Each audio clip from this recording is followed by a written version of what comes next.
Yo, what's good, guys? So, as you guys know, for the 60-day sprint, we're basically just going to be answering all of your questions. And so, for this video, we're going to get into three separate questions. And so, for anyone that's watching this, welcome. My name is Marco Musa, and I run a lead gen agency completely done for you, roofers in the US. And the goal is to get to 200K a month. We're currently like 40 to 50 right now. And so, basically, I'm just answering any of your guys' questions.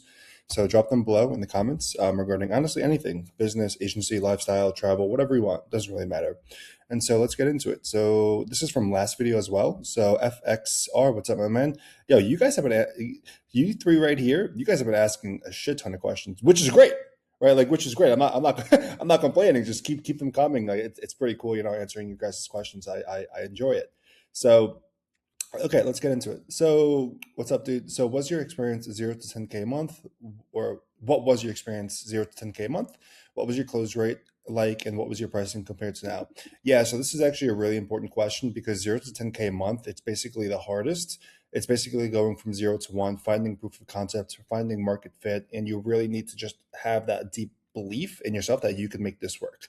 When I first got my first payment of $750 from a client, which if you guys go back to October, I posted a video when I was in Albania, and I told the entire story. It's fucking hysterical. On my first paycheck for SMMA, go and watch that. And it really comes down to the identity, right? It's like adopting the identity of the person that we want to become, but it's really hard to when you're absolutely stuck at zero and you have no skills, you have no experience, and it's tough. I get it. So my experience was it was really hard, man. I was at home back in New York with family for 3 4 months in my mom's basement, just cold calling and trying to get strangers on the phone. I made like roughly a K in 3 months of SMMA. Regret too was not investing into mentorship sooner, because as soon as I invested into a mentorship, multiple mentorships, guys, in the last year alone, I've spent probably over 40K in mentorships and courses and information. And so who knows how much further ahead I would have been. And so you have to continuously ask yourself that same question as well. And yeah, when it comes to pricing, man, I was just doing 3K pips for 90 days. Horrible. Really believe that I was making clients money because service delivery wasn't there and it wasn't dialed in. But obviously, as you progress in business, you're going to get a much better fulfillment, and clients are going to make a shit ton of money. And like for example, I had a client, make roughly 400K in like 11 weeks, and they just piffed, and I was like, fuck, like how do I get some more out of that, right? Because there's so much money being left on the table, and that's really important to understand there. But yeah, so that's my pricing now. Now it's 6K, but honestly, guys, it really depends on the client themselves. If I have a call with the roofer and they said they did 2 mil last month, I'm going to change my pricing model, right, according to that company. Second question, what's up, Sarcasm? Hey, Marco, how much time per day are you usually spending on the agency nowadays? How did you go about getting to do long days consistently? Yeah, like 10 to 12. Not in the phase where I could just step away. I don't have. I'm still in closing right now, so I don't have a closer. I'm still in client success. I don't have a CSM yet, and I don't have an ops manager, which is kind of like the last leg to the puzzle. So I'm not. I know the goal is to obviously get to 150, 200K a month, and then to automate it and work on the next thing. Just continuously get myself to work long days is to just have a strong enough why, man. It really just comes down to why you're doing what you're doing. If you have a really shitty foundation for your push factors behind you're doing what you're doing, we don't start an agency to manage 50-year-old men. Okay, guys, like that's not what we're in this for. We're in this, to make money, to get rich, to obviously take care of the people around us, to be location independent, financially free, all of that stuff, right? And now the motives are also very dependent and specific to your situation.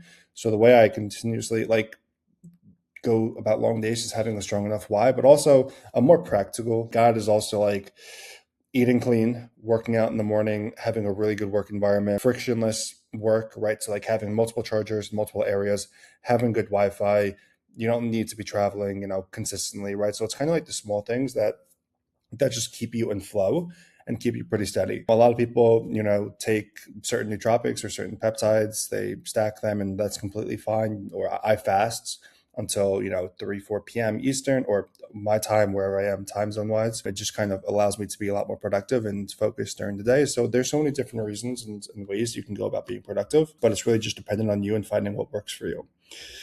What's up, Tommy? All right. For closers, VAs, etc., how do you go about paying them? Do you just transfer them through Wise, or do you have some sort of schedule of payments going out to them based on the agreement? I don't. You can automate payroll, but I just do this manually. If you want to get out of automating, or if you want to get out of payroll, it's really tedious and it's not fun. So you could have your VA do that or your EA do that if you want, but you really have to give them access to your bank account. And so that's where you need to be able to trust them for sure. For me personally, in my team, it's honestly split between like PayPal, Wise, and Wires. But for you, don't take that advice. Just pick one centralized payment processor. When you onboard new people, tell them to download this and set this up so that it's easy for you to go about. Just like with your clients, Slack channels or WhatsApp, right? Just one mode of communication and stick with it. And so I really hope that this helps and answers all of you guys' questions. Let me guys know if that was valuable for you. But yeah, for you guys watching this, sub to the channel, please, and drop any questions that you guys have in the comments below.